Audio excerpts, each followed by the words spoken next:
Friends, welcome back to my channel. আমি অনু নতুন একটি ছোট্ট ভিডিওর সাথে আবারও চলে এলাম তোমাদের সামনে। আজ হলো রবিবার, ঘড়ির কাঁটায় বাজছিল সকাল 7টা। আজকে এখন থেকে তোমাদেরকে সঙ্গে নিয়ে ভিডিওটা শুরু করলাম। আশা করি তোমরা যে যেখানে আছো সুস্থ আছো, ভালো আছো। আমরাও বেশ ভালো আছি। সকালবেলা আজ একটু দেরি করে ঘুম থেকে উঠেছি, যেহেতু রবিবার দিন ছুটির দিন, আর রান্নারও তেমনভাবে চাপ ছিল না। সকালবেলা ঘুম থেকে উঠে বাসি জামা কাপড় ছেড়ে রান্নাঘরে গিয়ে ভাতটা করলাম। একটা তরকারি, ডাল সেদ্ধ, ছেলের খাওয়ার করে ঘরে নিয়ে চলে এলাম। ঘরে এসে বাসি বিছানা চাদরটা এবার চেঞ্জ করে নিচ্ছি, যেটা সারাদিনে পেতে রাখি সেটা পাচ্ছি। তারপরে ছেলেকে পরিষ্কার করে ওকে আবার ওর খাবারটাও খাইয়ে দেব। তো চলো প্রথমে বিছানার চাদরটা ঠিকঠাক করে নিই, বিছানাটাকে পরিপাটি করে গুছিয়ে নিই।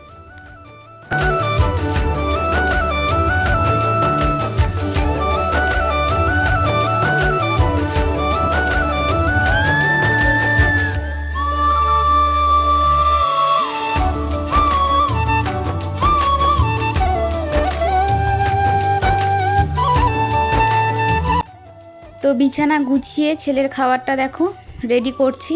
তো ওকে এখন খাওয়াবো। ছেলেকে খাইয়ে দাইয়ে পরিষ্কার করে বসিয়ে দিলাম খেলনা দিয়ে। আর সমস্ত কিছু দেখো, হাতি, ঘোড়া, জেব্রা যা কিছু আছে সমস্ত কিছু এখন লাইন দিয়ে সাজাচ্ছে। এই সব নিয়েই কালকে থেকে খেলছে, যখন যেটা ইচ্ছে করে। এখন আবার ট্রেন দিয়ে খেলছে না, এসব নিয়ে খেলছে। যখন যেটা ওর মন চায় তখন সেটা দিয়ে ও খেলা করে।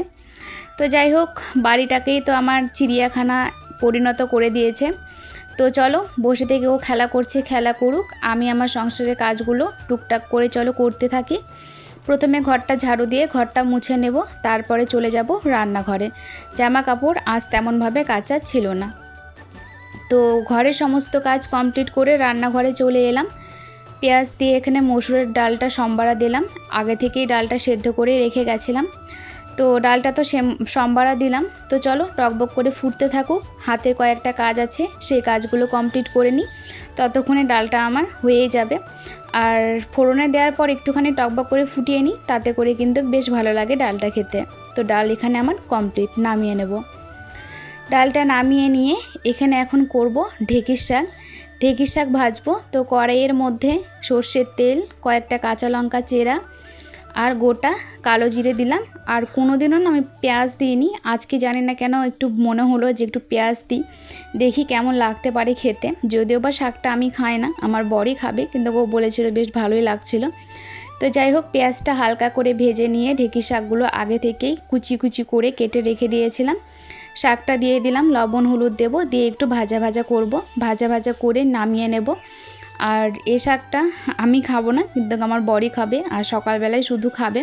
2 আঁটি আছে, আবার ভেবো না যে এতটুক শাক মানুষ আবার অতজন। এটা কিন্তু শুধু আমার বরের জন্যই। গরম গরম শাক খেতে কিন্তু ভালো লাগে, ঠান্ডা হলে তেমন ভালো লাগে না। সকালবেলা গরম ভাত দিয়ে খাবে, তারপরে কিন্তু আর খেতে চায় না, ওই জন্য অল্প করেই আছে। তো যাই হোক, কিছুটা ওদিককার রান্না কমপ্লিট হলো। এইদিকে ও বাজারে গেছিলো, বাজার থেকে চলেও এসেছে, সবজি এনেছে। তো কি কি সবজি এনেছে না এনেছে সমস্ত কিছুই দেখলাম, দেখে গুছিয়ে রেখে দিলাম। গুছিয়ে রেখে দিয়ে চলো এবার ছুটি। কেন ছুটি? এই যে বাবা ছেলেতে যাচ্ছি চুল কাটতে। তো এই জামাটা পরিয়েছি, জামাটার সঙ্গে না টুপি লাগানো আছে। তো ছেলেকে আমি বলছি টুপিটা পরিস না, গরম লাগবে, কিন্তু ও কথা শুনছে না। দেখো টুপিটা পরেই আছে, এমনিতেই গরম, মাথা আরও গরম হয়ে যাবে, তার মধ্যে রৌদ্রও নেই, কিন্তু গরমটা কিন্তু বেশ ভালোই আছে। তো অনেকবার বারণ করাতে এখন একটু সময় খুলেছিল, কিন্তু তারপরে না আবারও টুপিটা পরে নিয়েছিল। তো ছেলে এখন চুল কাটতে যাবে ওর পাপার সঙ্গে। তো চলো ও চুল কাটতে যাবে, ও চুল কাটতে যাক। আমার এখনও কাজ তো কমপ্লিট হয়নি, সে কাজগুলোই কমপ্লিট করব। তো এরা দুইজনে এখন যাক, গিয়ে চুলটা কেটে আনুক।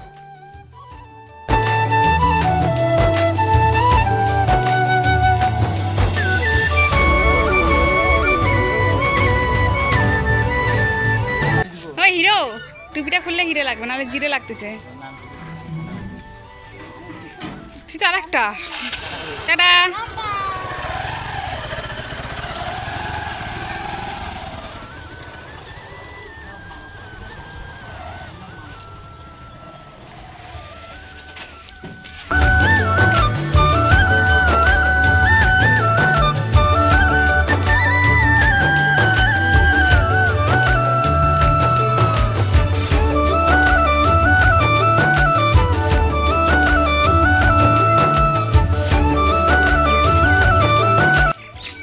ওরা তো চুল কাটার জন্য বেরিয়ে পড়লো, আমি চলে এলাম ঘরে।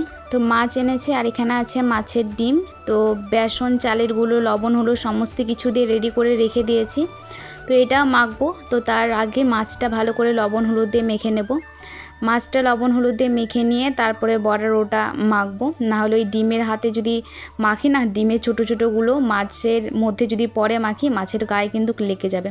কারণ মাছের ডিমের বড়া ভাজতে আমাকে ভীষণ ভয় লাগে, মানে বড়াটা ঠিক না, ডিমটা ভাজতে। বড়া ভাজতে ভয় লাগে না, কারণ সেটা তো ফোটে না, আর ডিম ভাজার সময় ওটা তো ফোটে। তো চলো, ওইদিকে সমস্তটাই মানে মাছ মাখাও হয়ে গেছে, আবার ডিমটাও মেখে রেখে দিয়েছি। তো ডিমের বড়ার সময় তোমরা একটু চাইলে পেঁয়াজ দিতে পারো, লঙ্কা কুচি দিতে পারো, কিন্তু আমি কোনো কিছুই দিইনি। বেসন, চালের গুঁড়ো এ সমস্ত কিছুই দিয়েছিলাম, লবণ, হলুদ, লঙ্কার গুঁড়ো এ সমস্ত কিছু তো লাগে। তো পেঁয়াজটাও দিতে পারো, খেতে কিন্তু দারুণ লাগে। সত্যি মাছের ডিমের বড়াটা আমরা সবাই খেতে বেশ পছন্দ করি, বেশ ভালো লাগে খেতে। তো চলো বড়াটা ভাজবো। তো তার আগে মাছগুলো ভেজে নেব এক এক করে। তো সমস্ত মাছ ভাজা আমার ওইদিকে কমপ্লিট। এবার বড়াগুলো গোল গোল করে ছেড়ে দিয়েছিলাম, বড়াগুলো আমার ভাজা হয়ে গেছে প্রায়, এখন নামিয়ে নেব। তো বললামই তো যে পেঁয়াজ তোমরা যারা পছন্দ করো তারা দিতে পারো, তাহলে ভালো লাগে, কিন্তু দিইনি, তাহলে মনে হয় একটু অন্য রকমের টেস্ট লাগে। পেঁয়াজ দিয়েও ভালো লাগে, পেঁয়াজ ছাড়াও ভালো লাগে, তোমরা যে যেমনভাবে খেতে ভালোবাসো। মাছের ডিমের বড়া ভাজাটাও হয়ে গেছে, যেটা গরম গরম ভাতের সঙ্গে খেতে দারুণ লাগবে। আর এখানে মাছের ঝোলের মশলাটা কষিয়ে নিয়ে জল ঢেলে দিলাম। এখন জল ঢেলে দিলাম, চলো টকবক করে ফুটতে থাকুক। প্রেসার কুকারটা কলের পাড়েতেই পড়ে আছে, সেটা মেজে নেব। আর রবিবার মানেই তো রান্নাবাড়ি, খাওয়া দাওয়া, এই সমস্ত কিছু নিয়ে দিনটা শুরু থেকে শেষ হয়। তোমাদের কার কার হয় কমেন্ট সেকশনে নিশ্চয়ই জানিও। আমাদের বাড়িতে কিন্তু তাই হয়, সকালবেলা ঘুম থেকে উঠে রান্না, আবার দিনটাও শেষ হয় ওই রান্না দিয়ে। তো রান্না দিয়েই শুরু থেকে শেষ হয়। তো চলো, মাছের ঝোলটা তো এখানে আমার কমপ্লিট হয়ে গেছে, গরম মশলা দিয়ে নামিয়ে নিলাম, ব্যাস কমপ্লিট। এবার একটু সময় ঢাকা দিয়ে রাখবো, তাহলে গরম মশলার গন্ধটা না ঝোলের সঙ্গে বেশ ভালোভাবে মিশে যাবে আর বেশ ভালো লাগে পরে। তো মাছের ঝোল হয়ে গেছে, মাছের ডিমের বড়া ভাজাটাও হয়ে গেছে। এখানে কয়েক পিস মাছ ভাজা আছে, আর ছেলের জন্য করেছি সমস্ত সবজি দিয়ে মাছের ঝোল, আর মাছের ডিমের একটা বড়াও কিন্তু রেখে দিয়েছি। তো এখানে আছে কচুর লতি, রসুন কালো জিরে দিয়ে কচুর লতি, পটল ভাজা, একটা পটল ছিল সেটাকে ভেজে দিয়েছি। এখানে আছে ঢেঁকির শাকটা, আর এখানে আছে মসুরের ডাল। গরমের দিনে মসুরের ডাল কিন্তু দারুণ লাগে, আর আমাদের বাড়িতে ডালটা প্রায় প্রত্যেক দিনেই হয়। আর এখানে আছে পাঁপড় ভাজা, পাঁপড়ের কৌটোটা খুলতেই চাচ্ছিলাম, হচ্ছে খোল একটু তো দেখায়। তো চলো, রান্নাবাড়ি কমপ্লিট করে স্নান ধান করে তোমাদের সামনে এখন আমি আসছি। তো কালকে যে জামা কাপড়গুলো ভেজা ছিল সেইগুলো মেলে দিয়েছিলাম, তো সেই জামাগুলোই এখন গুছিয়ে রেখে দেব। আর গরম কিন্তু বেশ ভালোই লাগছিল। আমি ঘরে দুটো লাইট জ্বালিয়ে অন্যদিন ভিডিও করি, কিন্তু আজকে একটাই লাইট জ্বালিয়ে রেখেছিলাম, কারণ গরম প্রচণ্ড লাগছিল। তো যাই হোক, জামা কাপড়গুলো দেখো, সমস্ত জামা কাপড় আমার ভাঁজ করা হয়ে গেছে। তো জামা কাপড় ভাঁজ করার পর আর ছেলে তো চুল কেটে চলে এসেছিলো, তারপরে তোমাদেরকে ওকে আমি আর দেখাইনি। এখন স্নান ধান ওর হয়ে গেছে, আবারও সেই দেখো চিড়িয়াখানার সমস্ত জিনিস নিয়ে খেলতে শুরু করে দিয়েছে। তো চলো, ও এখন বসে থেকে খেলা করবে, আমি একটু ভিডিও এডিটের কাজ করব, আর তেমনভাবে এখন আপাতত আর কোনো কাজের চাপ নেই। তো আজকের জন্য ভিডিওটা এতখানি কি, তোমরা যে যেখানে আছো সুস্থ থেকো, ভালো থেকো, সাবধানে থেকো। আবারও আসছি নতুন এক ভিডিওর সাথে, ততক্ষণের জন্য বাই বাই।